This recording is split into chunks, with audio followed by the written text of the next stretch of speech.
our friends were like, well, you know, Can you hear for us 6 now? hours or for 7 Oh, hours. okay. You can I guess I was train muted. right out of Montclair. Yeah. But Where I want to know. Kansas City too. Okay, so and that we would weren't be two- trying to catch a It's specific that one. two Big outside. It's that they're in middle school and don't need to use the playground. It's working. It is working now? Okay. Good job. Yeah.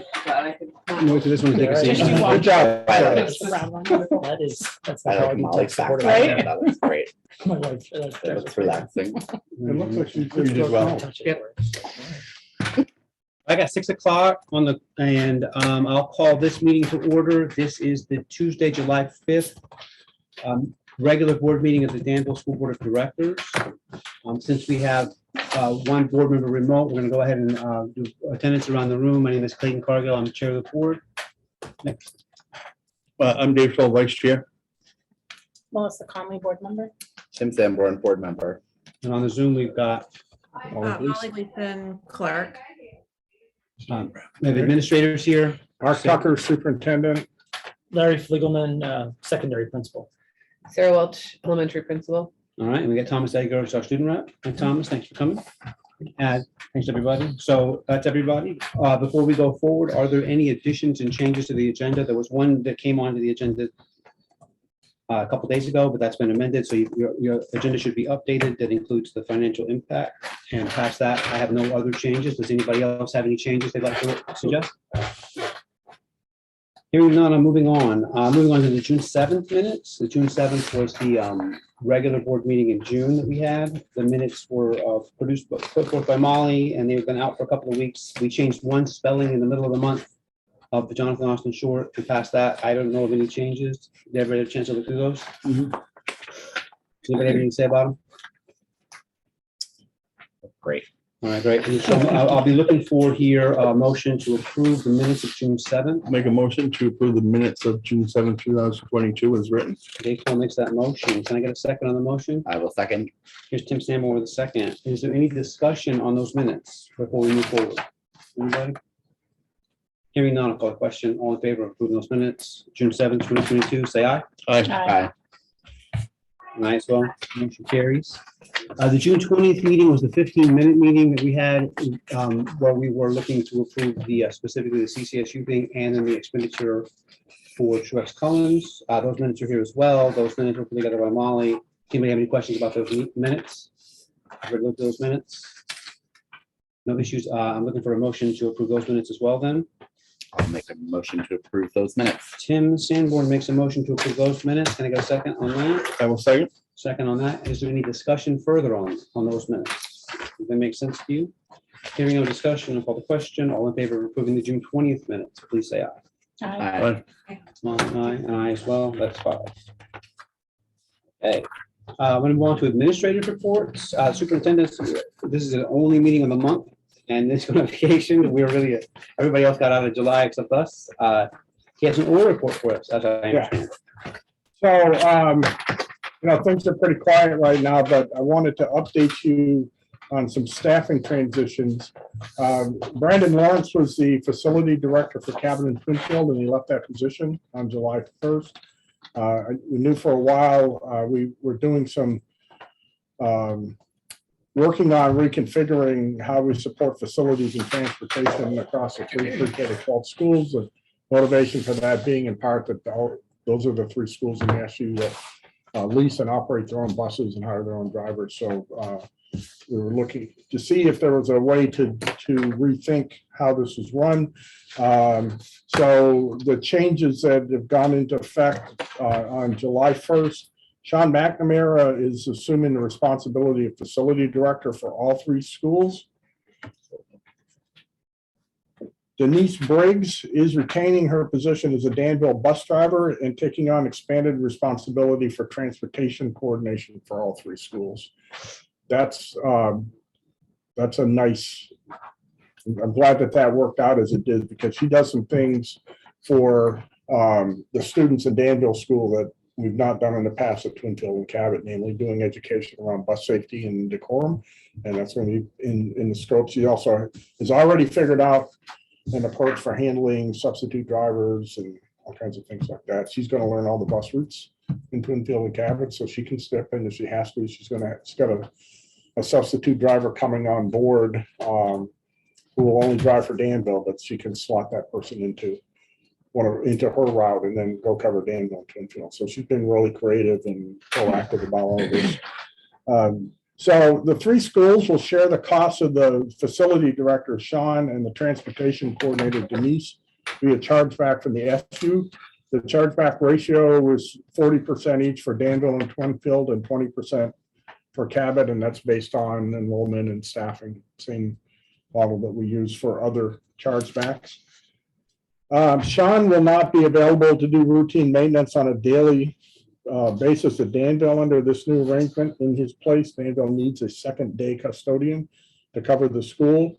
But even with the addition of the second day custodian, Danville is still looking at an overall savings from this new configuration of approximately $7,500 net. So in Danville's case, it's worked out financially. I don't think it's not taking away anything from Danville School to do this. We have a very highly qualified facility director just assigned here. He has an experience base in a lot of things. He's going to take over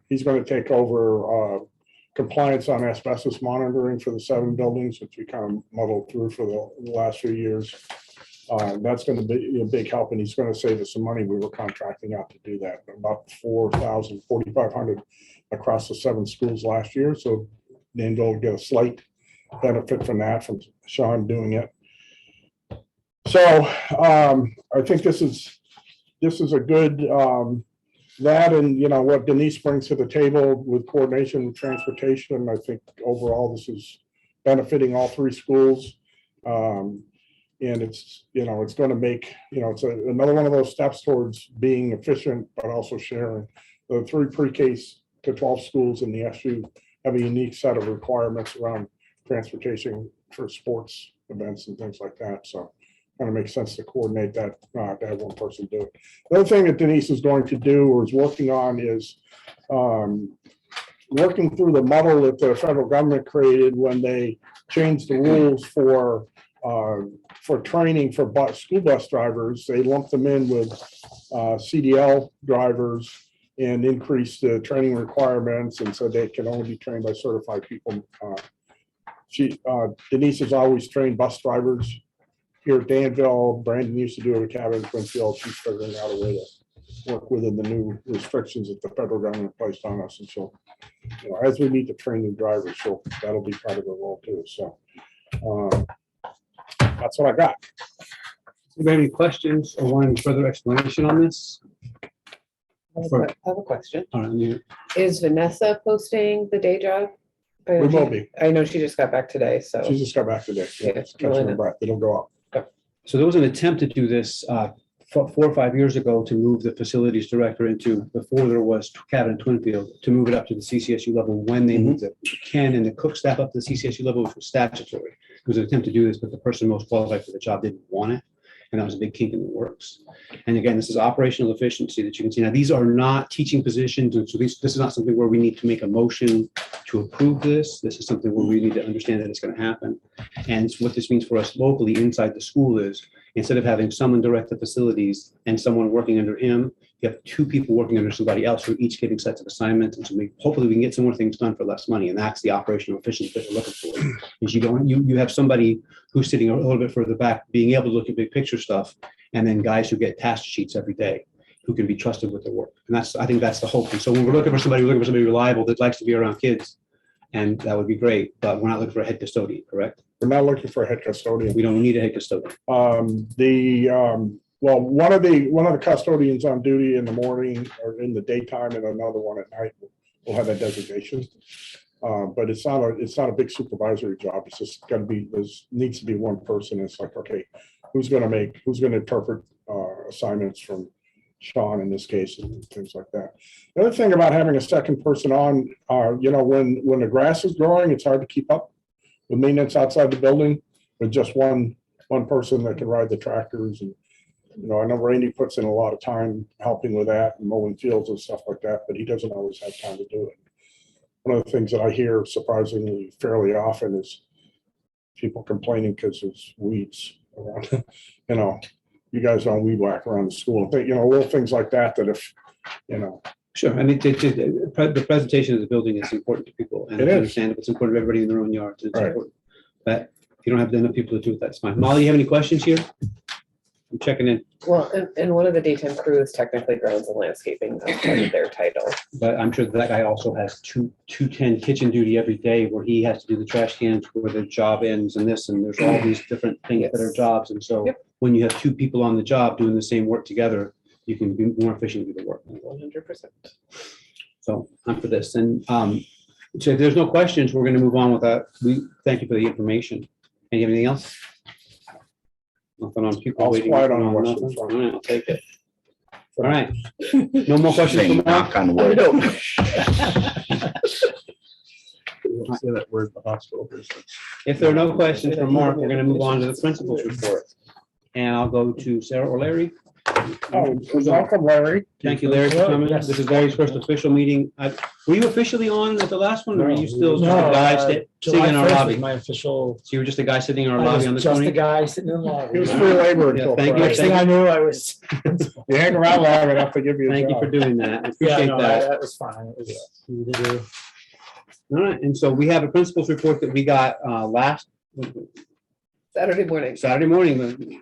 I made sure- I, thank I made you. sure. Thank you. I passed the message along. I accepted the glowering on your behalf. And No, got we it a had couple to days have early. time on Friday, Yeah. and I was waiting for information to finish. All right, and so did everybody have a chance to read through the principal's report of the board members? Did you get a copy of this? Did you see it? Here. Getting it in. Papers. All right, so one thing that I, see if nobody else has any comment, one thing that I want to hear about, I want to hear about the waiting list for preschool. So preschool is full with primarily 4-year-olds this year.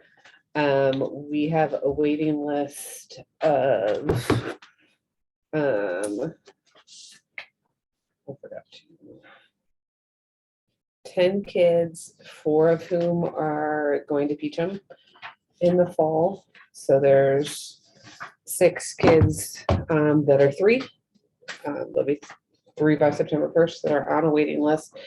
If there is room for whatever reason come middle of August, we'll look to add a few, but we don't anticipate having space to add a few. This is that conundrum that we went through last year when we talked about decreasing. It's not enough for a 3rd preschool, and we don't have the space for 3 preschools, and we can't fluctuate 3 preschools one year, 2 preschools, and impact the rest of the elementary too. So it's unfortunate, but I'm glad that several of them were able to be picked up through Peachum, so they'll head there for this year. And I anticipate, looking at the names, that they will be back as 4-year-olds for preschool. Most of them have older siblings here too, so. This is not the only school that this happened in the FU, so we've had these issues come up in another one of the schools. And Sarah's right, I mean, we can't yo-yo staffing and building space, especially here, there isn't one. There's no space. It's Right, not like that's- there's an empty classroom to put it in, because that was taken over when we shut down the 3rd preschool classroom 2 years ago, right? This is, the- I don't know. yes, but 2 years. not this I have no school sense year of we just time. finished, yeah. So there are opportunities out in the communities. Parents can take their kids to any public program or qualified preschool, private preschool program that will take Act 166 tuition money. And so for those 6 families, they enroll in another qualified program. Danville will pay for 10 hours a week of preschool programming for them. Right, yeah, 2.5 hours a day for about 4 days. And then that's why we have the full day off. Here. Yeah. Right. All right. It's like 32.50 or 34.50 or something. Goes up a little bit every year. It's not Yeah. very. No, it's not. All right, I have another question that's dumb, and it might actually go to Dave Schilling, who's not here. When they take the old bleachers out and they have all that lumber that comes off those old bleachers, Yep. shouldn't that be stacked somewhere for his project kids? As opposed to- There's just, again, there's nowhere to stack I it. stack them out So in the chicken coop he and maybe? I talked about it. it's a matter of storing it for a maybe, whereas this company is going to pay to get rid of it all. So he said no. I have some good yurt for it, but I don't know, some good flooring for the yurt. That was That's the what we first thought. figured. We figured if you, I bet if you flip those bleacher boards over, they look brand new. and Yeah, pretty. The But- sidewalk is started today for the yurt. Yeah, Yeah. Yep. And I actually talked to the painters when I walked in, or one of them. They are starting painting tomorrow, and they should be done early next week in the gym. So Yeah, they've been prepping since last week. Yeah. Taping things up. I saw him this morning, I'll drop my kids off. Sean was ambitious in the And Friday time one. yeah, that seemed pretty quick. That's what I thought. So are there any additional questions for either of these principals that are here? Molly? Melissa? No. Right. So I'm gonna go back to my agenda here and we're gonna move on. I'll move on to board business and I'm moving on specifically to the building committee.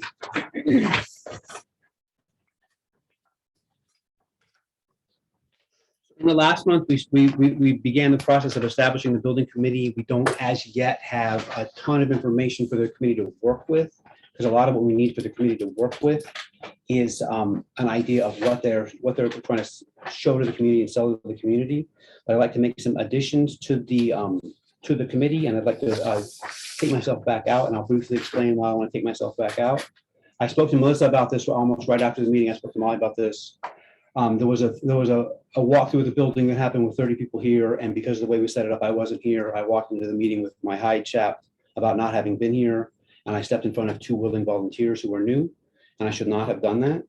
And so I'd like to step down from the committee, and then I'd like to nominate myself. I'd like to nominate both Molly and Melissa to be on the committee because they were willing to volunteer. They want to do the work, and it doesn't make any sense for me to be standing up in front of people saying, nobody's helping me. You know what I mean? It was pointless and stupid, and I'm sorry. And so I'd like to just, that's one of the things I like to do in the process of this. And then I want to talk a little bit about committee composition. And so we can do it all in one motion, but that's where I am with that. So that's to clarify your question before the meeting started about why I want to come down. And then also, if every board member is on the committee, who's the committee thing to turn a report to? So anyway, so that's that for board composition. Yeah, you come talk to me. That's great. So talk to Tim, having meetings at Tim's house. So now that that's settled, did everybody look at my committee composition list? Late in the week on Saturday morning, I spoke to Abby Bartel, who was looking for students, and she ended up with our only guy, right? Our guy wants to be on it too. Thomas Edgar would like to be on it. So I've got Thomas Edgar, a willing volunteer for the committee. The original suggestion came from Mark, and that was to have the facilities director for the school, who's now the facilities director for the supervisory union, Sean McNamara, and that is a big picture guy, and this is a big picture problem. So He should stay on it. he's not on it yet. We didn't put him on it because I got so frayed and frazzled in the last meeting. Okay. I really was upset, and I should not have been. So, so we put on Thomas, and in the intervening times, we've had several community members that have been interested in volunteering, and one of them is here now. And so, does everybody here know Doug Pastula? This is Doug Pastula. I don't. So Doug, Mark Tucker. Mark Tucker, Doug Pastula. Doug, I know Doug from sitting in meetings that Doug's been running. I know Doug from sitting in meetings that Doug was on the select board for. I know Doug and running meetings as a select chair. I know Doug from a couple things in the community. And Doug has indicated an interest in being onto the committee. And I said, come here tonight and let the people know that you want to be on the committee. And I think he has, and I think he does. And so I think that would be that's a good addition. Randy Rathburn's not on the committee as of yet, but he should have been put on there. That was from your original suggestion list. And so I think that of the people, this is supposed to be, I have it in color. Katie didn't print for me in color. I have it in color right here. We had another couple of volunteers who aren't here, and they want to know when the first meeting is, and so they come to the committee meetings and then make the decision on committee day if they want to join. And that's Lisa. You want to French, share and your Carrie. screen? I'd like to. It's just color. If I can figure out how. No, well, first of all, I'm gonna make the colors.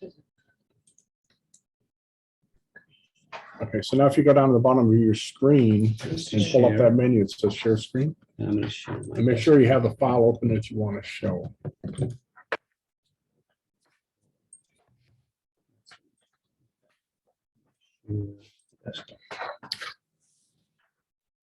Show the Zoom. Let's show the Zoom.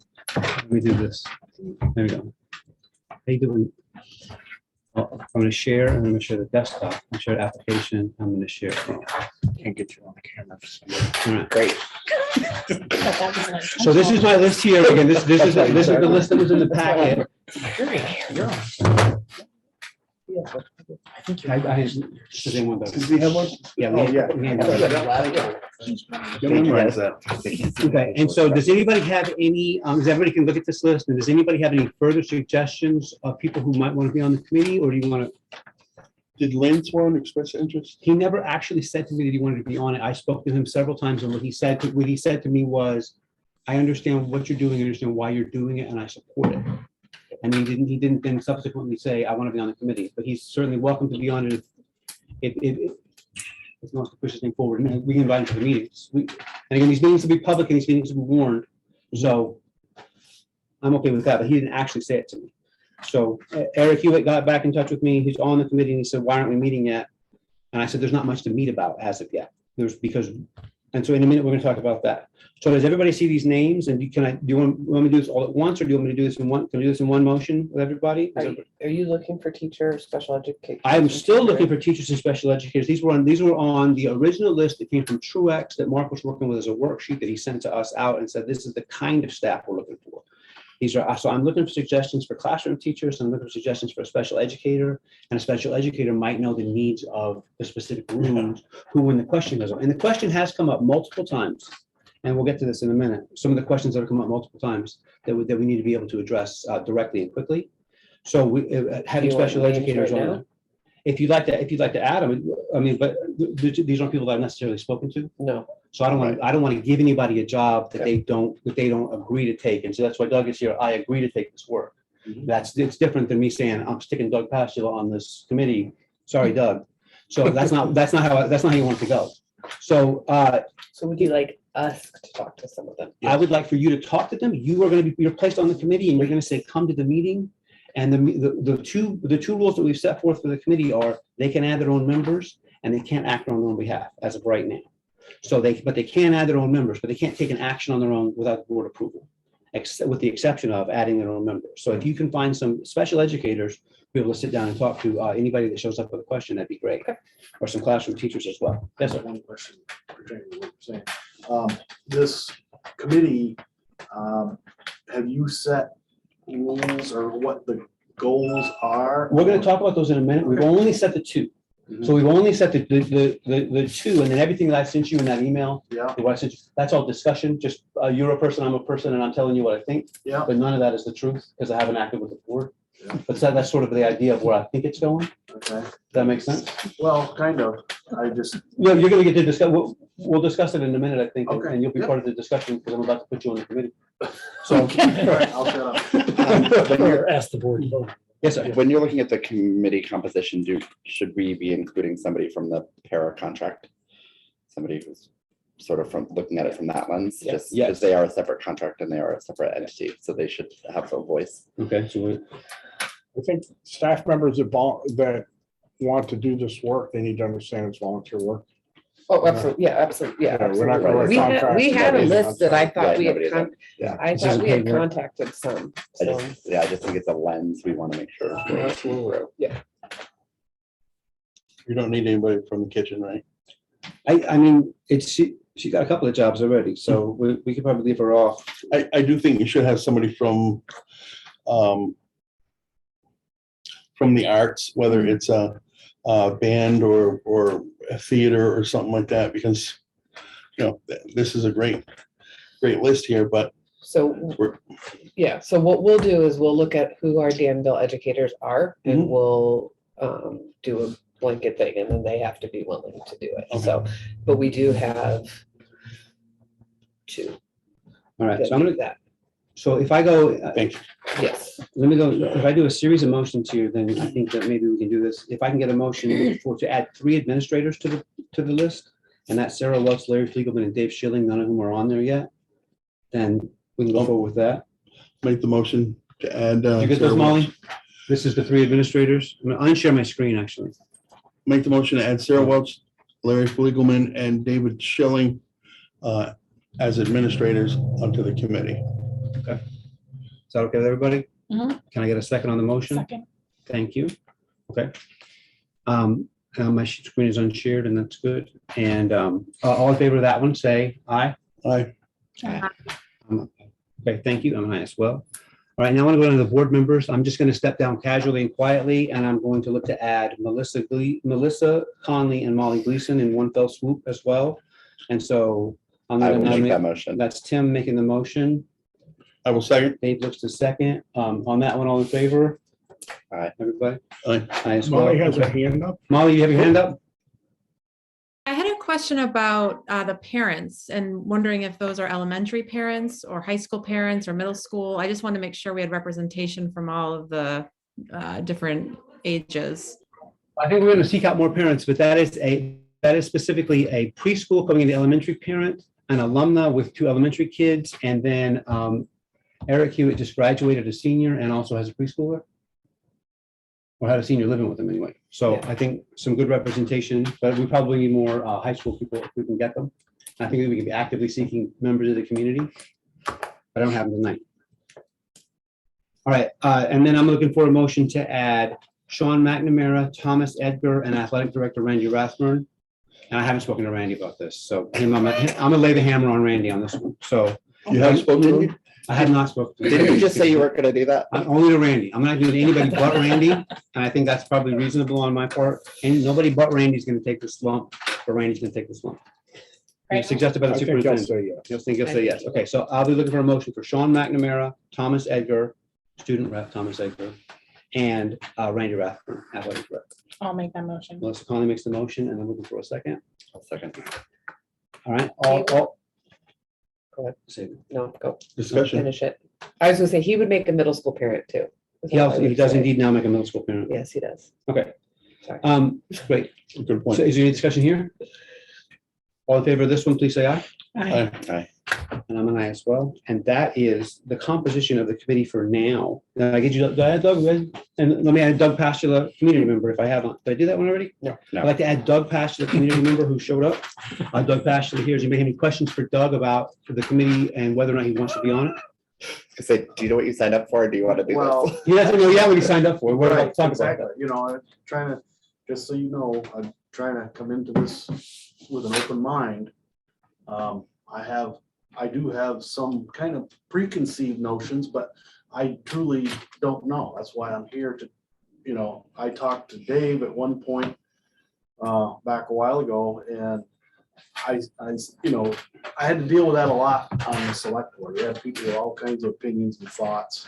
And I said, well, show up to a meeting and find out what's going on. And that's one of my underlying Mhm. things. And I truly want to understand and see, I think I could have some positive input, no matter what is I know you could. decided. I know you could. So that's kind of why. Sure. I'm And here. so I'll tell you what I told in the first meeting we had about this, the first batch of people showed up and said that they said it's a structurally sound building. What's wrong? And then and they came in with healthy skepticism and were willing to listen. Mhm. And so that's, if you're going to come in with skepticism, as long as it's healthy skepticism, you're going to be a great addition. Yeah. If you walk in and you say, this is what we're going to do, and you walk out and you say, I don't think any of that's going to happen, then we took a hack at you. If you walk in and I can shove you forward and say, look, a changed mind right here, a realist, a changed mind, Yeah. then you're my champion. Yeah. You're my champion to a large part of the community. Yeah. So I can see, I see assets in you. I see you're somebody that we can bounce some things off of. And I think, you know, as long as you're willing to listen, everything's going to be great. And I know you are, because I know you.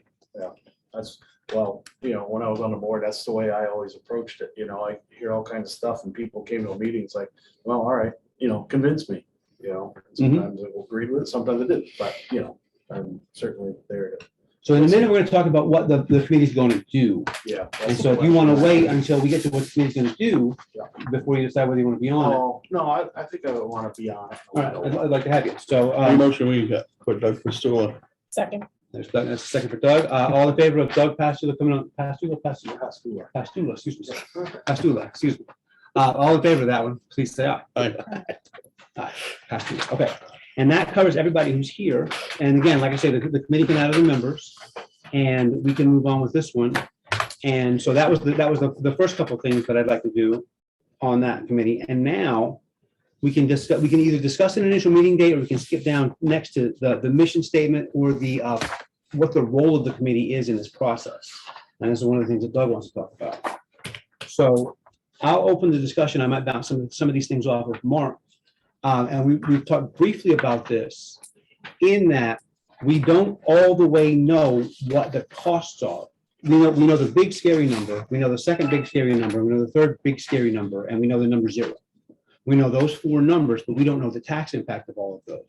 And it's prohibitively expensive to figure out 4 sets of tax impact for us. It's not something that we can do. And so we have to figure out what our goal is as a committee, whether we want to go to committee without a decision, have the committee come back and help make the decision at the board level, or whether we want to tell the committee from the board that we, as the board, make a decision, and now your role is to promote this decision, or to discuss this decision, or to meet with the community and be our promotional arm. And so this is where I don't quite know the role of the committee. I know that we have one, and I'm looking to open this up to discussion in amongst even committee members as to what you guys think the role of the committee is here. Because we made one and it's a good one.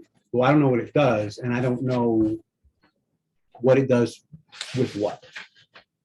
So I'm first going to go to Mark, because I think he knows some of the answers to some of these questions. Well, the way that this is my view on this, and you agree with it or not, as you said, there's 4 options. There's like do nothing and wait for the, the old building. But $1 million emergency, wait for the $1 million $1 million emergency. emergency, or do renovation in place with no addition, or do renovation and additions, or build a new school. We can't, as you said, Danville can't afford to pay the architect to design, 3 of those options, to do a complete design and costing for the 3 options. Doing nothing, we know this costs nothing, but for the 3 options that involve any kind of construction, construction or renovation. I think what the role of the committee should be first is to continue to take input from the community, and then make a recommendation to the board which of those 3 options make the most sense. And then at that point, the board can say, yes, we agree, or no, we don't agree. My point being, I think you want to get the facility committee involved right up front, talking about pros and cons of all those options. And I suspect you'll hear lots of different opinions about it. We've had some people come in and they're like, oh, it doesn't make any sense to do anything but build a new school. Well, that may not be the right answer. Right. So I think the mission of the facility committee is to gather the community input and make a recommendation to the board. When this board decides we're pursuing A, B, C, or D, then if it's B, C, or D, which involves spending money, then then we have a conversation about what is it going to cost for the design, and set the architect to work on that. For those people who don't want to do anything, their opportunity to say no is when they vote. But we got to put something in front of the voters if we're going to do anything. So that's where I would start. I would task the committee with getting organized around continuing to gather and develop and refine and digest community input, and then come back pivot and come back to the board and say, based on everything that we've discussed and what we've heard in the community, we think this is the best option for Danville moving forward. And then this board is the 5 members of this board will make the decision on accepting that recommendation or asking for it. So this is where I wasn't clear. This is where I had you. Is that Okay. Yes, and for whatever it's worth, you're asking. I think everything you just said, Mark, is exactly right. Because I've thought in my own mind, this whole thing, you need to figure an order of operations. You got a whole cluster of people, with all kinds of different ideas. But you ultimately need to establish a need for, and if it's there, and then work out a plan. And in my mind, it would certainly make the board's job that much easier, because when you're sitting as a board and trying to hash out detail, it doesn't work. Right. That's what the committee's job would be. And I think that's true. And I think it's going to help with the disconnect between the board and the town. And so we're sort of trying to bridge the disconnect. Dave Stoll? I apologize for not noticing it in the minutes. I think I know I did request that we have a a ballpark tax anticipation on, I believe, $70 million. But as of yet, that number's not forthcoming. I think that number's pending. That's, I can give you a quick update on that. So Yeah. I had reached out to Nicole Mason, who's the finance director in Lewski, because Mm-hmm. they have recent experience with this. And I tried to connect with the day after the last board meeting. And she was like, we have one more week of school. I'm going on vacation for 2 weeks, so I can talk to you in July. I reached out to her today to say, hey, are you back? Do you have 10 minutes today to chat? And I did not hear from her, but she will get back to me. so we And had, I we had asked you for 2 sets of numbers and we got one of them back. And so. got, yeah, and that's on the agenda. to And that's, talk I mean, about. that's good, right? So that's, Right, that's. so good. I'm In the middle sure of the I summer, will that's hear pretty from good. Nicole. Yeah. And as soon as I get something cogent out of her, I can update the board in writing. Thank you. about- Yeah, no, I understand. That's Huge. everybody wants to know that answer. I can tell you that it's not 77 million divided by 20 or 30 divided by the number of taxpayers in the town. That's not how it's gonna, No. how it's gonna turn out. But I'll get an idea from Nicole, and she's, Mhm. she knows Thank her you. stuff. Yeah. Okay, so does anybody else have any input on what the committee is going to do that's on the committee? With the exception of me, I'm not on the committee, but. So my only question is, do we have a timeline for ourselves? Are we hoping to bring it to vote by a certain date? Because then that's going to impact things. I think there was a dream date and we crossed it. I think there's another dream date before the budget has to be put together, and I don't know if it's feasible. And I don't think town meeting's a good time to do it. I would strongly recommend against holding a bond vote at the same time you're voting on a school budget. Because you'll Yeah, I mean, just Absolutely, confuse yeah. people and you'll have people vote down the school budget because they don't support the bond vote, so. We have to keep running the school. like I said, but if we're gonna spend some time in committee trying to figure out what we're gonna do, then we're gonna probably run right past the November date. Yep. Unless we hurry, unless we start Well, scheduling we meetings. gotta get to work. So we gotta get to work here. Dave, Phil? Can we do, I don't know if it's a doodle poll or something like that, of the committee members to try to, so they can come up with a date? Set an initial meeting date. Yeah, that's on the agenda. Set an initial meeting date. I skipped past it to go to mission statement. Okay. To sort of clear up the confusion that I'd given, that I had made. And so that's one of the next things that we have to discuss. Let me make sure, Molly, I'm not missing you, right? Yep. All right, is your hand up? No, I No, got the wrong.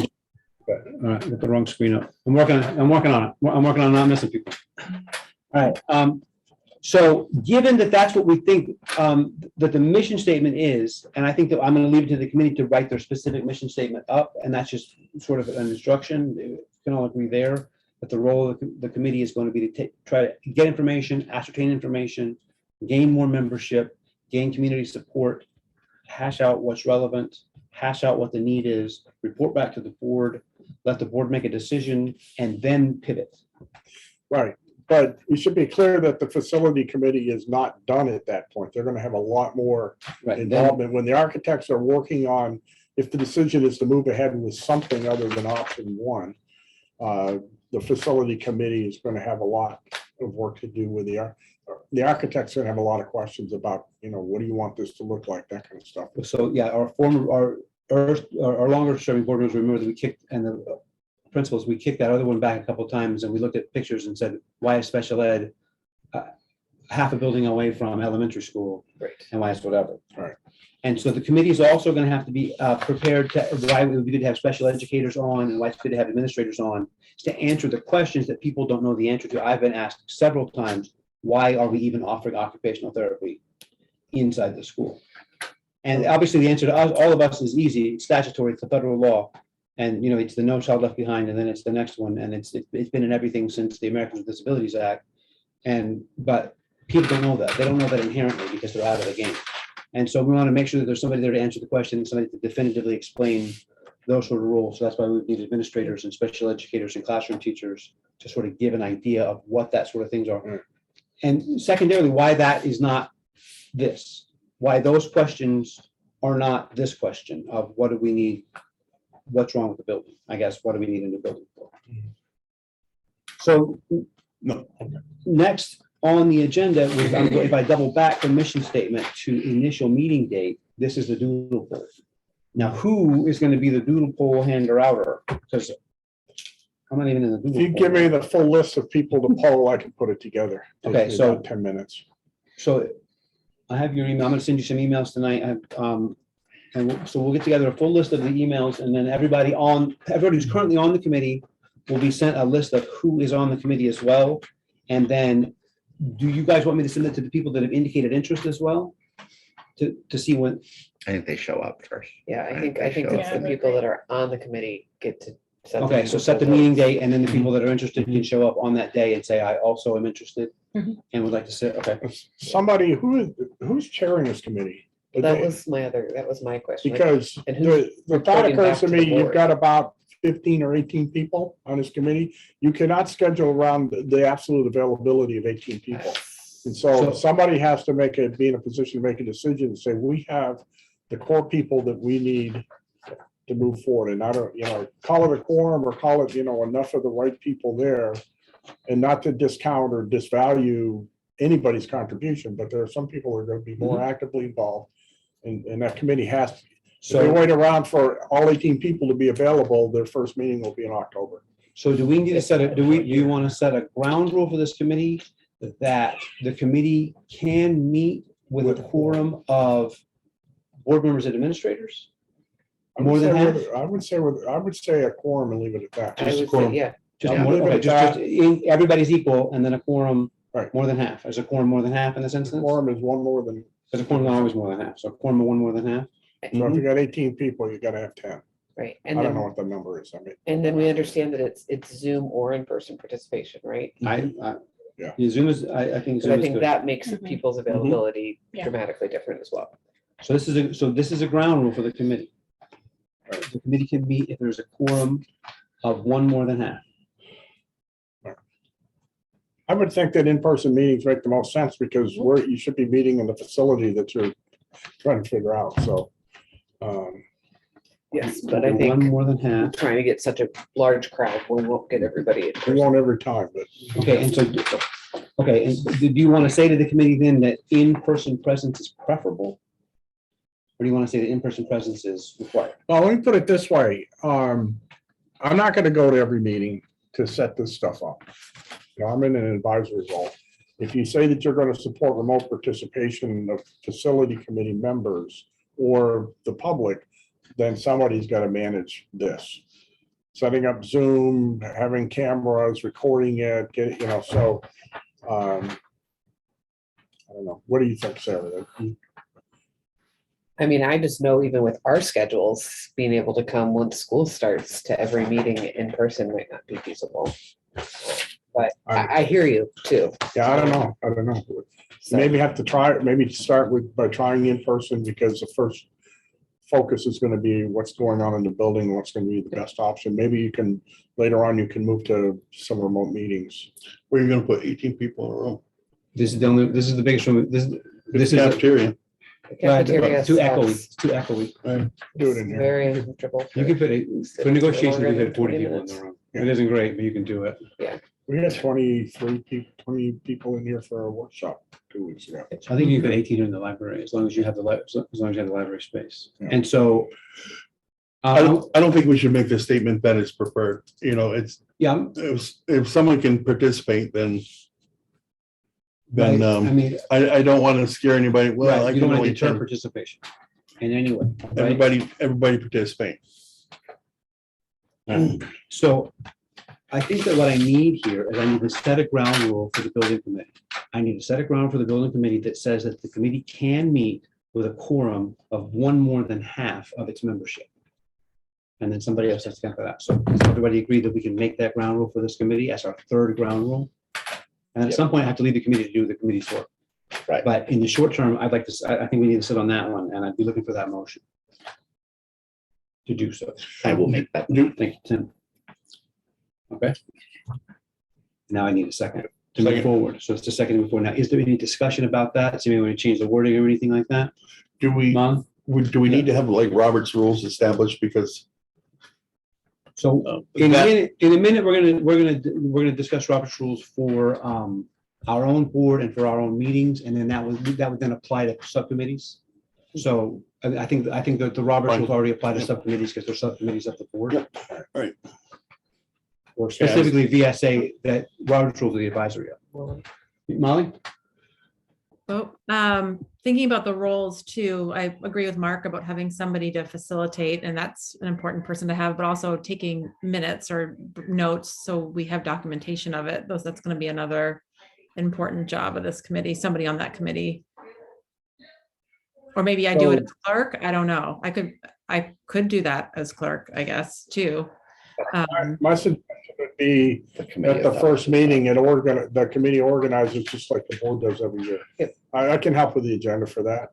For Okay. organizing, the first thing on the agenda would be organizing the subcommittees for their work. You need a chair, you need a vice chair, you need a clerk. You know, and in terms of taking minutes, it's back in the day, we used to, you know, use a recorder to record minutes and do transcripts from that before we were using Zoom all the time, and that still works. Well, these, I mean, I would think these are going to be recorded just the same because they have to be. Aren't we recording all? You're not required to record the meeting. You're not required to if you're meeting in person, but I mean, that's good. And then you could have, you know, if you could put those recordings up and people can listen to the discussion. So, yeah, I would just record the meetings. So I think we record the meetings to start with, and then we'll work the minutes up. You and I can get together, Molly, and work the minutes up after the fact. Unless they find a clerk, unless somebody really wants to clerk it up. Okay, so I got a motion on the table, Doug. No. Wait a minute. Oh, you're making me the minutes? I'll do that later. He volunteered to do the minutes. Okay, so I got a motion on the table. I got a second, and we had some discussion about it. I'm going back to that ground rule that we were talking about. The committee can meet with a quorum of one more than half. Like, take a vote on that, please. All in favor of that? please. Clayton, who was the second on that? Who's Dave. second? Melissa? Dave Toll. Oh, Melissa Dave. was Melissa, first, Dave Toll was second. No, Tim was first. Tim was Tim was first. first. One of those two, Somebody. not Clayton. We're like the Remember same because I person. didn't. All right. We're like the Usually same person number over two. here. Okay, so all in favor on that one, please say aye. Aye. Melissa, okay, awesome. Okay, I'm gonna move on, and I'm gonna see how far I'm gonna move on. Hold on. Okay, so we're not gonna set an initial meeting date because that's a doodle. We have an idea. We're not gonna go forward on the mission because we've discussed it, and then they can go forward on the mission. And so I think we are done with the building committee, unless anybody has any questions. And this would apply to this, like, any further questions about the committee tonight? No, I think this is a good start for me anyway. Okay, yeah, just get you on board. Again, thanks for coming on board. All right. And now, yeah. Oh, you can say for the rest. No. Well, the next one's good. The next one's good. We are riveting. You're gonna let me know. So I'm gonna send you email with a copy to Mark so that you pass it, and then I'm gonna gather up some other emails, and then he'll put you on the Doodle and say how you're available. Doodle is an electronic tool for sending out polls to people to find common meeting dates. So, Okay. Sounds good. Appreciate it. So Don, thanks for handling Yes. this. Thanks for handling nice this. to meet you. Thank you. Thanks, Doug. Thanks.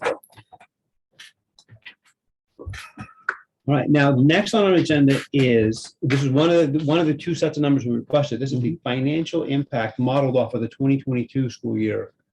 Or is it, I guess, is that FY 23. FY 23 school year, the one we just had? No. No, this is the one we're heading into. Oh, the one- okay, so good. FY23. Those numbers make no sense to me. I can't keep all the I know, numbers it straight. takes a So while. FY 23, the financial impact that was modeled on closing the high school. And this came up because I specifically requested it because they keep asking the question. Right. Will this solve all of our problems? Is this the panacea that solves all of our problems? They say, close the high school. And we have those numbers. I'm gonna turn this over to Mark. Okay, so just to set a little context and explain the process for this, I want to start by saying, you know, that we prepared this model, we being me and Mike Conchesi, prepared this model at the request of the board in response to community questions about the need for renovation or new school project for pre-K to 12. The administration is not advocating for or proposing that Danville close its high school. This is a thought experiment. Okay, so I'm not taking any. The fact that we modeled it doesn't mean that we support it. It doesn't mean we don't support it. That's not my role. That's the board's role. But just wanted to be clear about that. So to do something like that, there's a certain amount of speculation that's involved when you do a modeling exercise like this.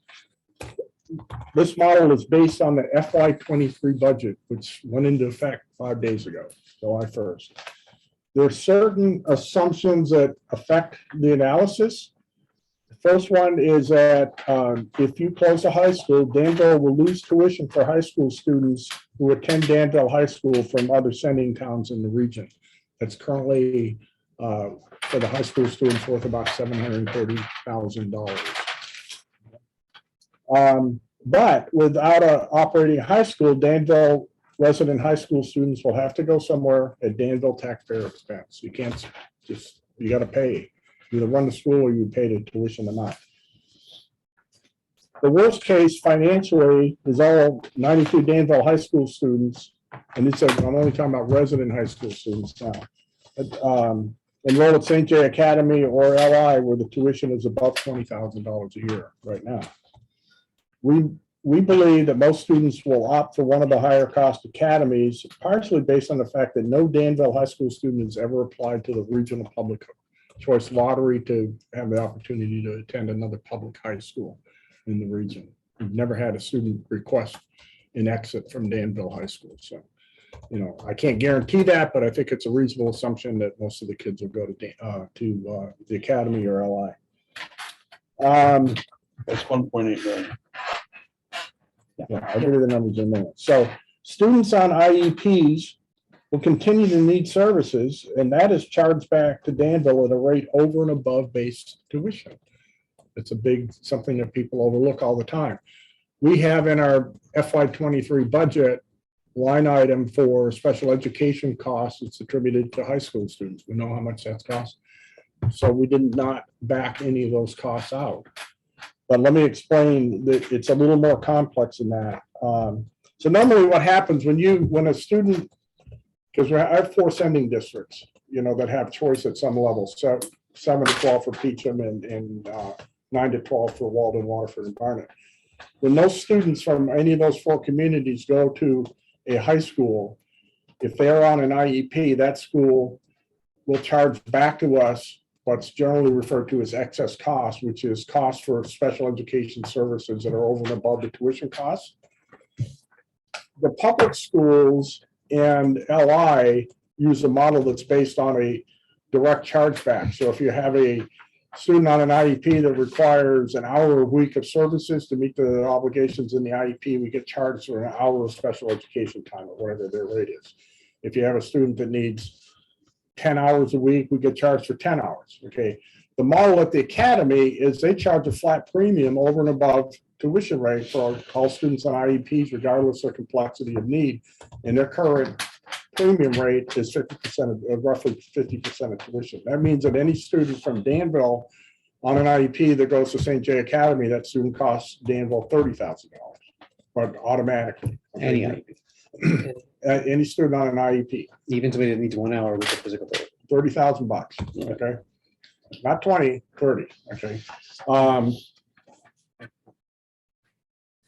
So if anything, what we've done, what this model does is actually underestimate the high school special education costs, because it just, you know, you can go so far in a modeling exercise like this, and then it's like, okay, there's a point of diminishing returns where you start to speculate about, well, what if it's only half the kids that go to the academy, or what if it's 3/4 of the kids, or what if it's all of them? So what we did was we left in the FY '23 revised budget the cost as if those students are still at Danville School, knowing that it's probably going to cost more if they're tuitioned out. We backed out of the FY '23 budget the obvious staffing costs for high school staff, and that was Sarah worked with Mike directly to identify staff members who are specifically working here because they work only with high school students. I don't want to have any conversation tonight about how many that is or who it is or anything like that. That's not the point. I don't want to get people alarmed. This is, again, it's a thought exercise, but that's work that Sarah did with Mike, and that was very, very helpful. In terms of other costs or cost savings and not operating a high school, try to come up with a way of calculating that, and settle on a 70-30 assumption for the ancillary costs, retaining 70% of everything building costs, busing, fuel for the buses, et cetera, but you still have to pay because you're operating a pre-K to 8 school and back out 30% of those costs. That's a educated guess. It might be 40%, it might be 20%. We wouldn't know until we actually got into it, but we had to do something. Okay, any questions about how we got to the numbers before I show you? Does that make sense to everybody? So what about administrators? I guess I'm not supposed to- That was all factored in. That was- Well, the thing is that, well, I don't know. Yeah, that was all. I think I just asked a question I wasn't supposed to. Don't ask this question, then I asked that. So I'm sorry about that. All right, so let me show this to you. Yeah. Try this again. We're already seeing it. We're seeing the screen already. Yeah, but nobody online is. Okay, so this is what we came up with, okay? So what we did to illustrate this is we took a tax impact table that the board members have all seen, did budgeting. Melissa and Molly, this might not be familiar to you unless you went to budget presentations, but this is the tax impact. And what this is showing here is that this column here in column D is a budget as it was passed for FY23 with $5.867 million in education spending to operate the school. Equalized pupil count of 315 and a half. The excess spending amount per pupil at 18,789, or the excess spending threshold is 18,789. The school's currently at 18,599 per equalized pupil, so we're under the penalty threshold. So with all of that work done with backing out and the assumptions about tuition, I already told you that we would lose right off the top $730,000 in revenue that we get from high school students attending from other sending districts.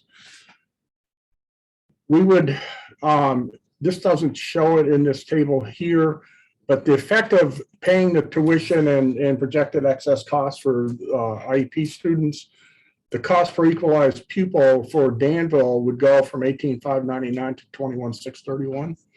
Okay, that's a pretty big jump. The number that people are really going to be interested in, I think, is down here. So in row 14, if currently in FY23 there was no excess penalty assessed by the state, the legislature, not grandfather sons, they put it aside for FY22 and FY23, and probably maybe a little bit beyond. But with no penalty, this budget with closing the high school would have added 23 cents to the base tax rate. Okay. If Can you scroll back over so we can see the titles of your rows? I'm sorry. So the impact on the local tax rate with assuming no penalty is 23 cents.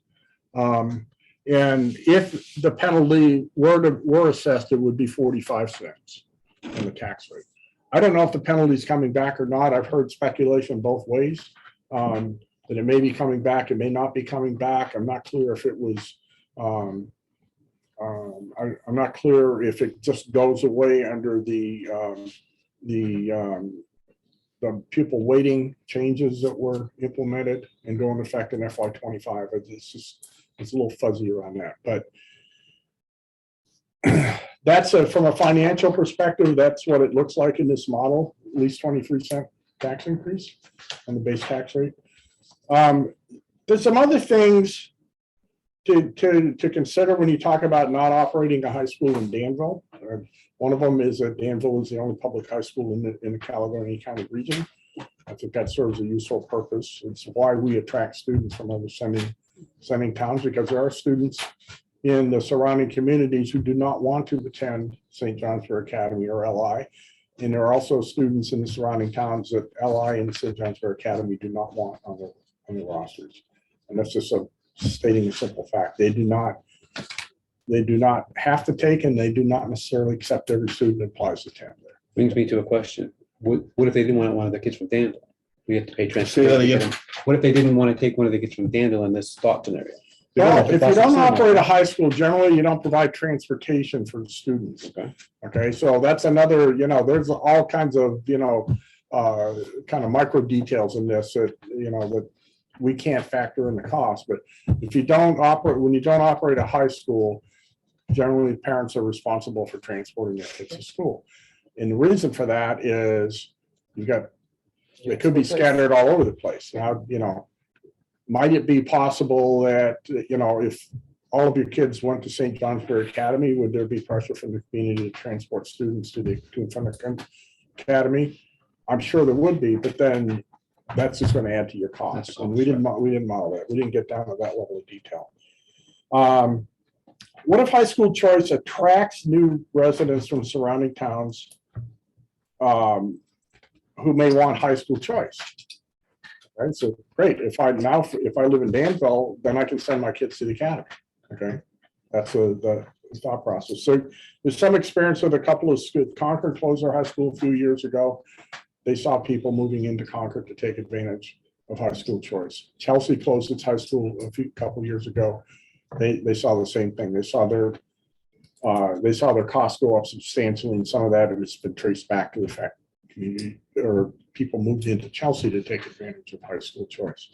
That's something to consider. It's true that if you have families move into Danville to take advantage of high school choice, you get to count those students as your students. But as the high school enrollment goes up, the tuition out costs also increase proportionally. Okay, and as I showed you, I told you a second ago, I showed you here the cost for supporting students who are out at high school choice is more than the cost of educating them here. Did you have a question? Yeah. On that, the same could be true if somebody thinks, well, I'm sure people would think that their taxes are too high in Danville. If they want their kid to go to this private school, they could move to Waterford where their taxes are lower. So that could be people moving to Danville and people moving from Danville. So I think that could balance itself. Yeah, out. I don't know how to model that. You might be right about that. I want to think about that a little bit before I say I absolutely agree with it. But even if that were the case, there's no real practical way to model it at this level. Families, I don't know if families would make a choice of moving from one high school choice town to another to save, 5 cents on their tax rate. Danville's tax rate is pretty low compared to the other sending communities, Walden, Waterford, Barnet, and Peacham. Way low compared to Peacham especially. Your tax rate is down quite a bit lower. New residents, and somebody will say, well, it'd be great to have new residents in Danville. That only helps the town tax base, the grand list, if the new residents build a new home on vacant land. But if we see houses changing hands from current residents to people who are buying because they want high school choice, that doesn't do anything for the grand list. It's an existing house or anything significant that we can model. And especially if you see property converted to rental property, that's definitely the case. I don't know if any of those things have happened, but they're considerations. And I don't have a way to model this. The last thing that,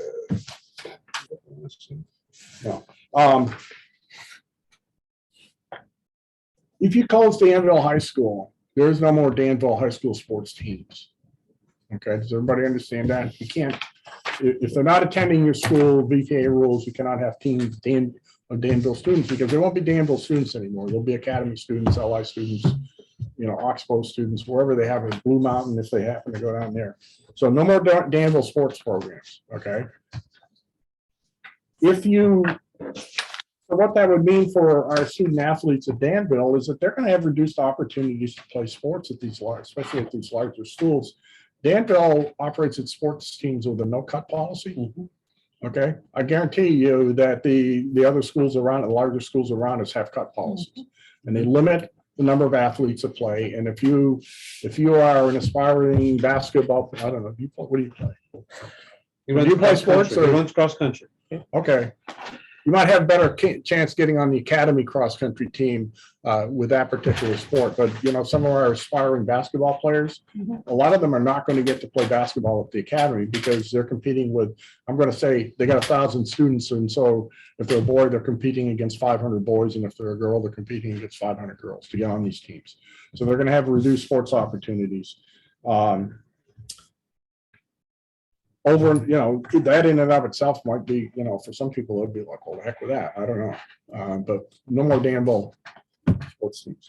And finally, the closing of the high school itself does not eliminate the need to do something about this facility. Okay. So you know, even if you still have to do something about this 1939 base building with its old infrastructure. That at least has to be renovated, in my opinion. You're at least going to do option 2. If nothing else. That we know is, we're talking about $32 million. We don't know yet what that's going to add to the tax base, but whatever that adds, it will be in addition to that additional 23 cents that I told you from the modeling. So whatever the committee decides and recommends, and the board decides, and hopefully the community supports in a bond vote, the increased cost of not operating a high school will be added onto the cost of whatever that construction renovation project is. So, you know, I don't know what it's going to be, but, you know, I mean, I don't mean to be cynical, but I keep thinking about, where do you want that 23 cents to go? You want it to go to offering high school choice, or you want it to go at least as a partial down payment of the renovation construction costs for whatever we decide to do? And I really, you know, when I drafted this, and I was really hoping I was going to get some more, get to talk to Nicole and Dan. I'm sorry that didn't happen, but I'm going to have a better sense of, you know, what happened in Winooski with their $55 million project. So we can, you know, we can start to rough it out. I'm hoping Nicole can give me, or can point me to people that can give me some rule of thumb modeling for figuring out what the bond costs are. I've heard some people talking about borrowing money for 20 years. I don't think a bond this size is a 20-year bond. I think it's a 30-year bond. I just, you know, this community isn't wealthy enough to pay off any of these projects in 20 years. But I will have more information hopefully soon to share about what is the potential. How do we start thinking about the tax impact? And that's a personal issue for me too, because I'm a Danville taxpayer. I'm just as interested in that as everybody else around this table is. These numbers are in keeping with the numbers that came through in 2017 at the 706 committee meetings about the same subject. This is that they had a quarter then. There's 23 cents here now. It's the same. This process has been done through a couple of times.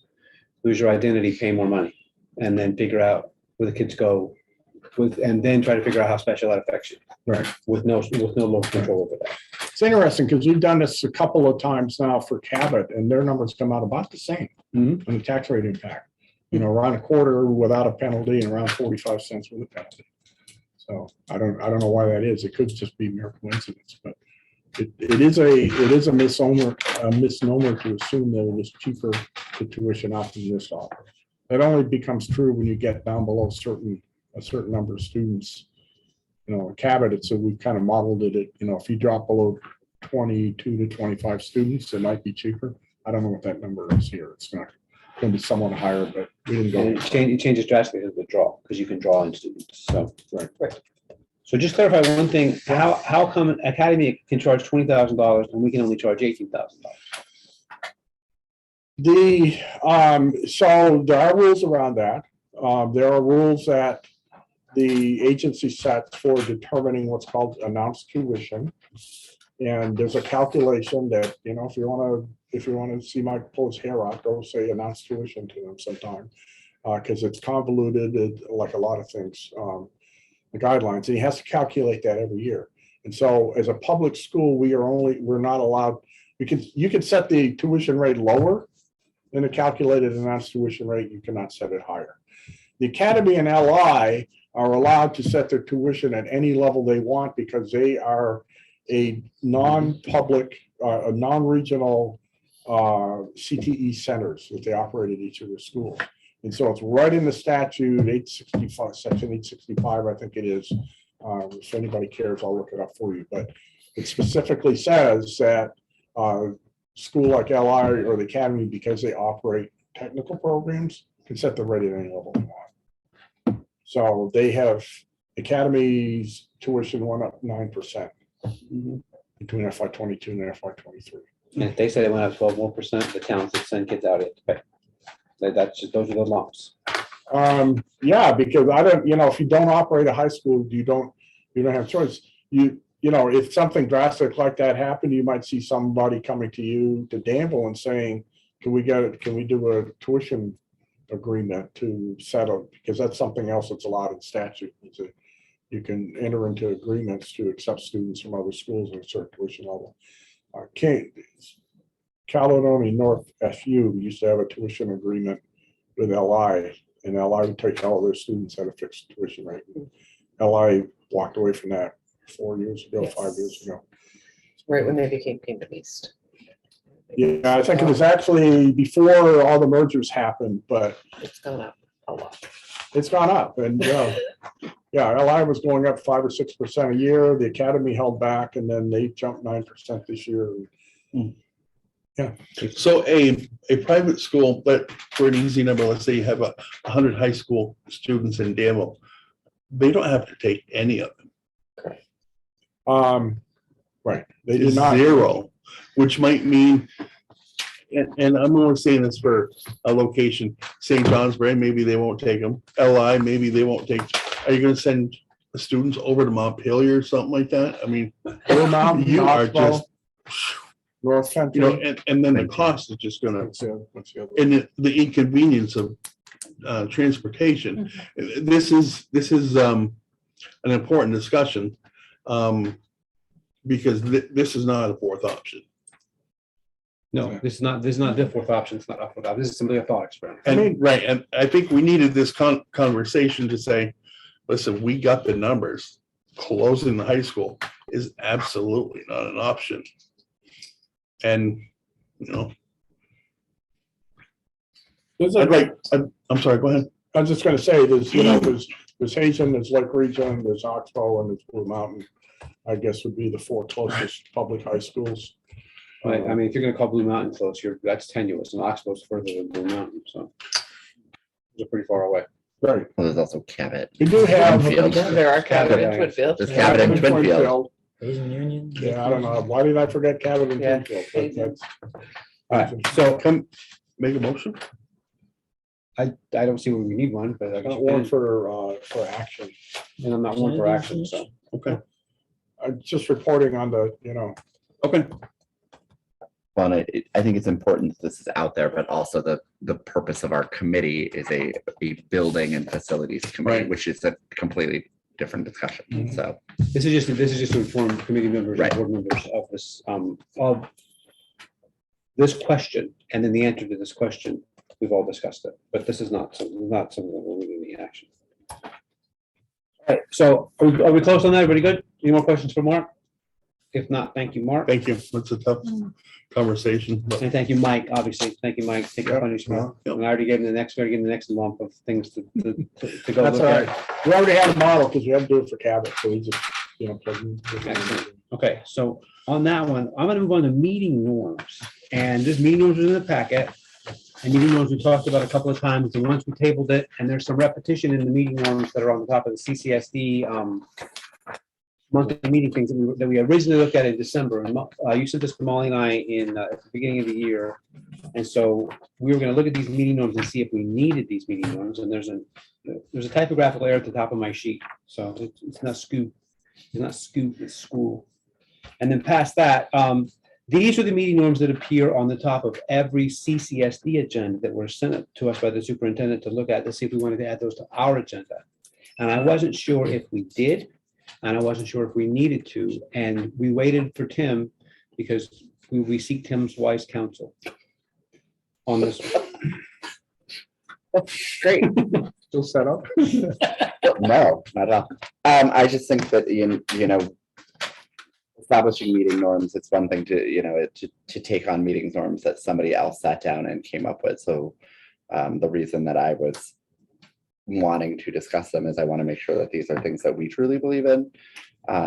Typically a committee would set its own meeting norms and it would go through a brainstorming process where you come up with those things and what are the things we value. I think written on the bottom, to discuss the first thing is who are meeting norms directed at. I think when you establish meeting norms, they're directed at anybody who ever attends a meeting. Anybody at the meeting. At which point I would get rid of notifying the board chair because that's not everybody who ever attends our meetings. That's something that we should do because we're good humans and you need to make sure we have a quorum. It's nice to have a And- quorum. for Right, sure. and so, I think, that goes right out the window, but the purpose of establishing meeting norms is so that when anybody walks into your meetings, you can say, here's our expectations for your conduct during those meetings, and that's why, I wanted to make sure that we really looked at them, and then, I can understand not wanting to take the time to start fresh, and just do it ourselves, but to establish something that's already, or pick up something that's already established. But, typically that's, any other meeting I've ever been in, it's something you do as a You do by committee, yourself, you you sit said. down and come up with them rather than taking the wording of somebody else.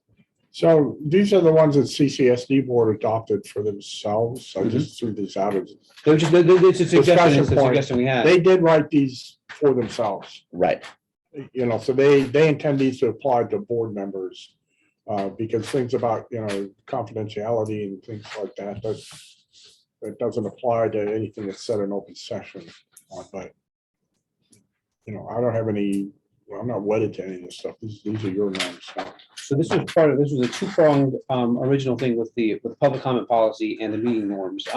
Specifically regarding adhere to and honor Robert's rules, I'm going to throw out there a VSBA conference that's upcoming so that you know about it. I'm sure you guys are getting these emails. I'm sure you're reading them thoroughly because they're just gripping. They're And riveting. but if you haven't had a chance to look at the last VSBA update on August the 4th from noon to 1, the School Board U Online is doing a 1-hour presentation on the Robert's Rules of Order. And if somebody's dad were here, he would tell you that the VSA rules are informed by Robert's Rules of Orders, but we don't follow Robert's Rules of Order. We call them VSA rules. But August 4th at from noon to 1, you can sign up for it and you can watch the recording after the fact. You can have specific questions answered. If you're interested in that, interested in learning about Robert's rules and learning how they apply here to any meeting agenda and any meeting norms, then that's good information for you. So that's the one thing that I had to add on that one. Can I just add something quick to that? Please. This is a quick trick with VSBA sessions. Even if you look at that and say, oh, I can't do 12 to 1 on the 4th. Register anyway, because that will mean that you will automatically get sent a link to the recording of the session. So you could watch it. It comes down the pipe after the Yeah. fact. The recordings are always available, but you don't get reminded that you should watch it in the 1 hour that you have sitting around. It's just good to have the recording in your inbox for when you're doing something. And that one seemed really relevant given that we have this. And so we, in general, we can, I think CCSD is having a retreat again. They seem to have a lot of time for retreats, but I don't think we have time for retreats. We have COVID and mascots and building problems. And so It's become a July thing for now. we have. Actually, it's an August thing this year. Until August. So if you guys are interested in talking about a retreat, then you have to all step down from the committee too and come with me over to the retreat because it's not going to be, you guys will be busy on the committee. So I think that we can look at this and we're going to work this one up on our own. I'm going to give this out as everybody's got their homework to work on some meeting norms for themselves. And when you have some things that are interesting to bring back to the board and you want to present them to the board, then you can ask to have it added to the agenda. When I send out that email that says, do you guys have any additions to the agenda? That nobody does until the minute the agenda is printed, and then Mark's got 3. So is that okay, Molly? Are you there? So I couldn't see how I had my screen pulled up. Does that make sense, Molly? Yeah, I'm trying to think of, I appreciate what Tim said about having that group process and also know that we have a lot of time limitations, but trying to think how we could all be part of it to feel like it's a group process without taking too much time. If we looked at it and then came back to you with suggestions, Clayton, and then I don't know what that process comes. I think this is one of those things where we would have to schedule a specific meeting where this was the thing that we were doing, even if it was out of the almost like a retreat, almost just but just like, not quite a retreat because it would be, hopefully be quick. Because it won't be as fun It won't sounding be as a fun. There's retreat not gonna be is. lunch, no lunch. We're just gonna but- call it another meeting. We call it another meeting, no fun involved. Right, But the idea that everybody comes with what they believe on who we are, as opposed to that we look at somebody else's. And so if you have some quality suggestions, until we have some suggestions, there's no point in continuing to talk about it. And we can base it off of these suggestions, or we can, you can go read other agendas or whatever, but I don't think that this needs to be added to our agendas as of yet. And so I think that for tonight, the review is sufficient, and that the homework assignment is work on this, and if you have something good, we'll put it back on the agenda. who decides if it's good? If you have it, it's good, you say, I have it and it's good, you're gonna know, you're on your own to get some good stuff. Well, I'm like, I give this to Clayton, he's like, no, it's junk, try It's again. not good. no. Just for, I'll try to do this in one sentence. You have ask clarifying questions, and then down here, open to ask clarifying questions. Right, That's a repeat. you Well, know, I'm unless- not even sure that's a repeat, because I think that if you ask clarifying questions, that's one thing, but then if you are open to be asked clarifying. well, that's the thing is, it's just open to ask, it should be open to ask. Open Open to be clarify. asked. Yeah, That's the it's- question. yeah. I think that sometimes the community has Yeah. some things.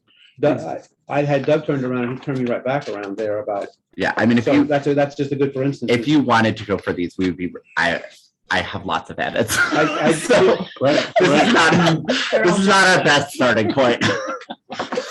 So I'm ready to go on that, but I'm not sure that we want to bog down too much more time on that one without a firmer plan. Great, And so that's Tim's homework assignment and not mine. I'll be thinking about our retreat. There you go. Our We'll retreat. come up with a new fun name for All it. right, and then after that, we're gonna move on. And so we're gonna move on to public comment policy. And one of the reasons we're talking about public comment policy again is because we're having a limited number of public hearings. This is a period of relative calm. It may not stay this way. Some of it may go to the committee, some of it may not. But I had proposed an addition to the agenda, and it has become quite lengthy. As you can see here, this public comment guideline, this is based again on the November 15th, 2021 webinar that was done from the VSBA about how to address public comment. And this is specifically to limit public comment in Danville to stakeholders. And specifically, the public comment is on non-agenda items, and it gives the people a chance to step up and speak their mind because they're allowed to in this forum, and then how we respond to it. So this has become quite lengthy. If you want me to read it again, I can. If you want me to share my screen, I can. Or Mark, it's on the agenda if you want to just share yours. It's Sorry, yeah, what did I do here? You're sharing your email. fine. Yeah, I think you're. I had it up here. Where did it go? You probably just closed one back. So go back to your email, just scroll down and click on Katie's last update. There were several. So, yeah, so I have it right here if you want.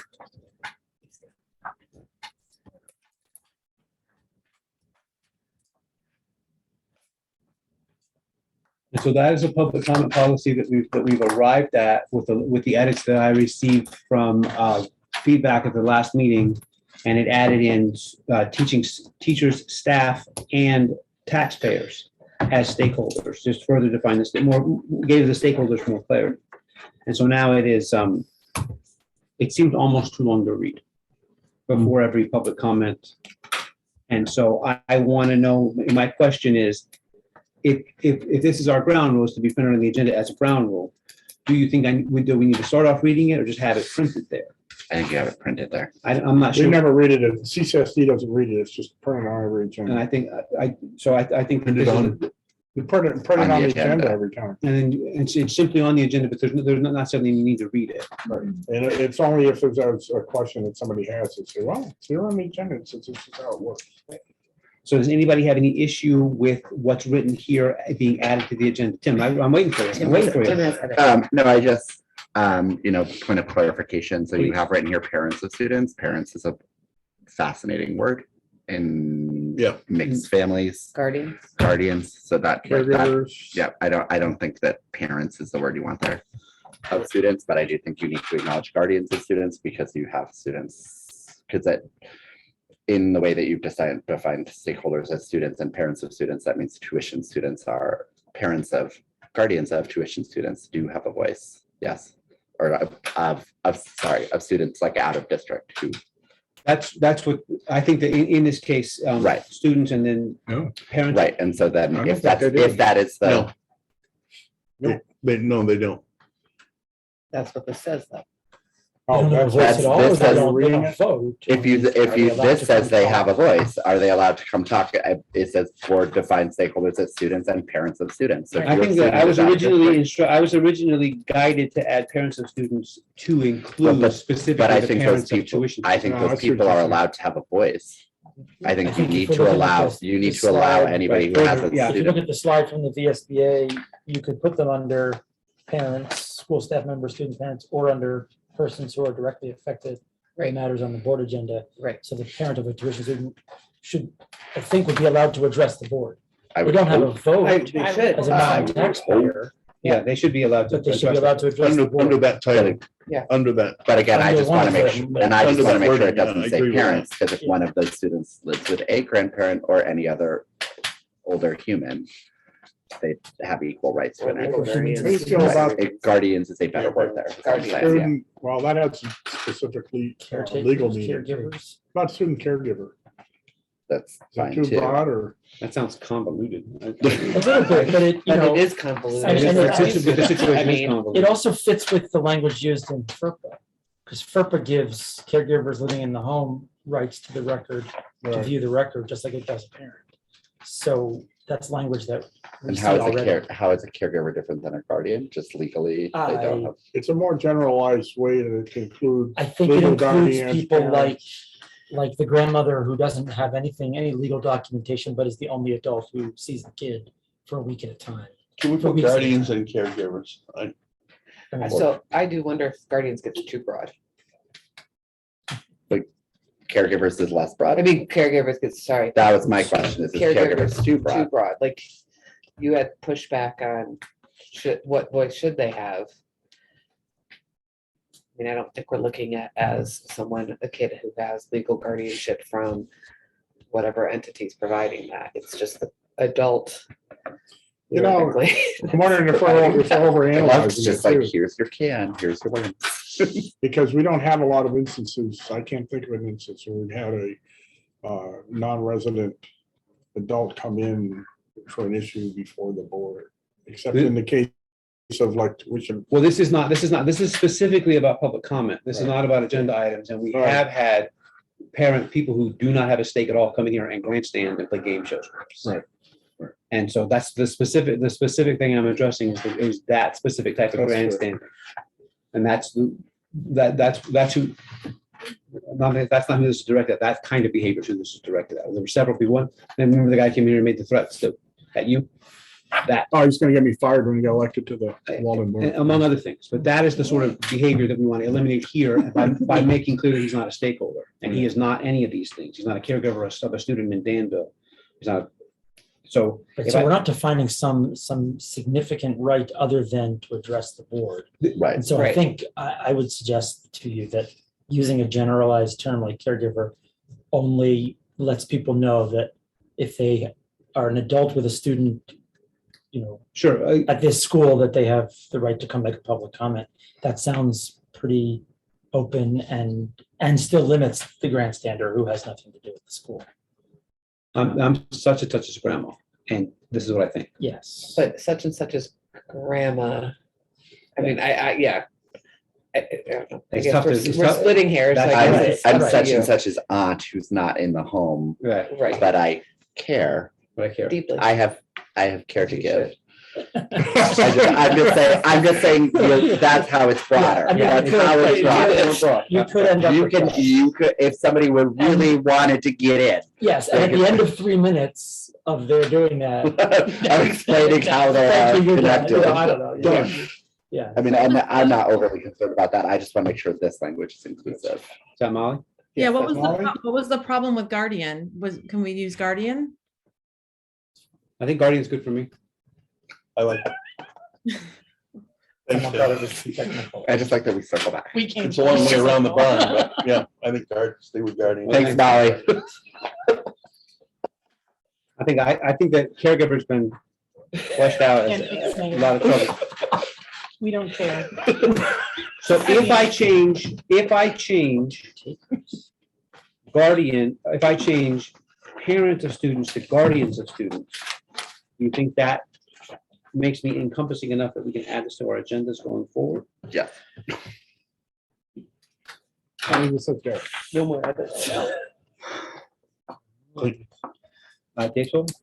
If they send an email, what we did for the mascot issue is if you submit something in writing, then you're not gonna, No, the mascot issue is different because the mascot issue is on the agenda. I know, but you're talking, you know, This is, this is not agenda items. This is if somebody comes in to speak about something that's not. on I'm the talking, agenda. I'm sorry, if they email you a letter, then the letter is presented to the board. It doesn't have to, Doesn't have to be read. It is a document unto itself. right, and it's added to the, It is part of the public Right. record because it can be asked for. okay, So in that case, if we then rise to an agenda level item, if that email then comes to an agenda level item, then it can be discussed and they can come discuss it during the agenda item. And in the case of the mascot discussions, because that was an agenda item, we were soliciting that information. Right. We were out there begging for those letters. So tell us what you think.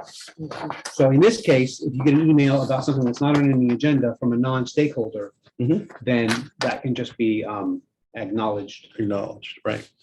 and we can move on if it's warranted to move on. And so my question is, with that one edit, can this be printed on every agenda as a ground rule for the meetings? And if so, does anybody want to back up for the motion? We'll make said motion. Tim has made that motion with this edit. Does anybody have a second on that one so we can further the discussion? A second. Okay, Melissa seconds. And is there any further discussion? Oh, okay. We're way down here in the weeds. No, it looks great. Come out of the weeds. It's It's long. Okay, it's long. It's on the agenda and I'm not gonna read it every gonna be time. in It's really gonna sit small there. font. I may have to direct somebody to it from time to time, and that's gonna be the way we do this. So given that there's no further discussion, I'll call the question. All in favor of adding this to the agenda as a ground rule for board meetings? Please say aye. Hi. Aye. Awesome. Okay, to me as well. That one's off. Okay, cool. All right, thanks everybody for that. Putting up with me on that one. I know I dragged that one along pretty slow. Okay, now we're gonna move on. Public comment policy, we're over with, and so we're gonna move on to D22, selection of library materials. And this is specifically a recommended policy update Mhm. from VSBA. And a recommended policy, this policy was recommended from the VSBA. It went to the CCSU board for review. CCSU board on June 20th recommended to the district board the passage of it. And I'm gonna turn it over briefly to Mark to explain what the updates were in this. So in general, I think that with this, there is an existing policy on selecting library materials and textbooks. We don't buy textbooks anymore, so it's kind of a moot point, but the policy on library materials assumed, kind of written in the day when the library materials meant putting more books on the shelf. There are a lot more resources that come into our library and are curated by the librarians, made available to students. They help them with, they help students to find research material using computers and things like that. So the purpose of this is really just to bring this, I think, into the 21st century in terms of what's expected in terms of access to instructional materials and how the administration is going to support that. I don't think there's, to my eyes, reading through this several times, I don't see anything like controversial or challenging in this. I know that there's been in certain parts of the state, some school boards have been challenged about content books and things like that in their libraries. I don't think this policy specifically precludes people from coming in and challenging that, and we'll deal with that if it ever happens here. But there's a little bit of work that's going to come as a result of this is if you adopt this policy for Danville School around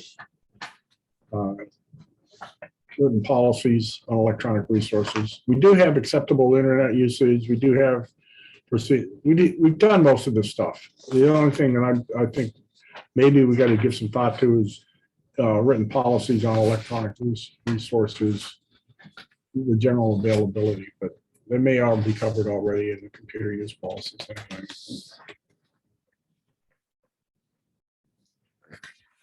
Anybody have any questions for Mark on this, or any comments or questions on this policy that's sitting in front of us?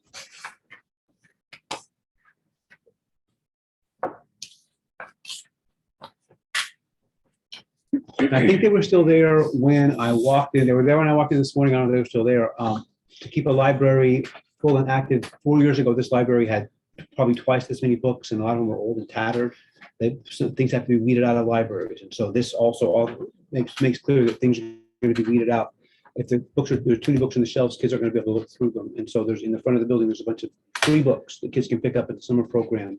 And that is culling and weeding of books of libraries. And we are trusting our librarians with this policy to do that work and to say this book is no longer a hot topic for a grade or a child. And so sometimes you'll see books in the trash or in the recycling. And it's a natural part of keeping a library fresh. We try to give them to other teachers and things like that. But they're sitting out there free for everybody to take, and so they're going to be free for everybody to take. And the summer program kids and the Walden Library is going to take a bunch of them because Marie Langmaid loves to take books that her kids just give them away in Walden. And so we get a lot of chances at life, and so they have a lot of chances at life if they're sitting there and the kid can take them home. And so that's the idea. You can have it, and then that's a good way for that book to live one more time. So that's probably the thing in this policy that was the most amazing. Sometimes books have to come out of the library, and we're going to give them every chance we can at continuing to live. And so you're just looking for a motion to adopt. I'm looking for a motion. Yeah, on this policy, I'm looking for a motion to adopt. I would like to make a motion to adopt. I don't know why you're laughing. This is what we're here for, right? Okay, so I have a motion on the table to adopt, and I'm looking now a second here. So on D22, I've got a motion and a second. And that's great. So is there any further discussion on D22? Hearing none, I'm going to call a question.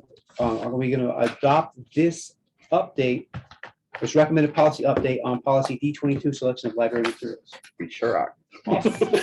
That's a yes. It's a yes. It's a yes. It's a yes. Everybody and me. Yeah. I'm into. Great. Okay, I had, next on the agenda, I had building plan video walkthrough update. I'm not sure that there is one. I put that on there, hopefully. Hey, there's one. Yeah, so it's so Kingdom Access TV is going to do the video recording for us and the editing and putting it together in a professional package, and it's a service that they provide to the community. So woohoo! It's next Monday. Next Monday, yes. They wanted to do it Friday, and we have kids. Yeah, we were hoping to get it done before summer school started. It's just hard to pull everybody together, but 7/12, 11. 7/11. 7/11. So there's no summer school on Monday, so they're 7/11. coming to do it Monday. So it's not on Fridays, not on Mondays. They wanted to do it this Friday, Okay. and I suggested that we wouldn't be able to get them quiet videoing opportunities with Yeah, summer school. there's kids in the building right So- during the summer school day. So Yeah, coming on Monday, Larry and I will be here. We'll both be here. cheering you guys on from Maine. I'll be up there. We will I know zoom you're you into the video. leaving it in good hands. Cam's coming out to do the tour. The way it's gonna be done is they're gonna go to, we gave them 8 or 10 locations that we think would be good for Cam to talk about, to highlight. And they'll go to location 1 and they'll set up lighting and the whole thing, and then they'll do a little spiel, and then they'll tear it down and move to 2, 3, 4, 5.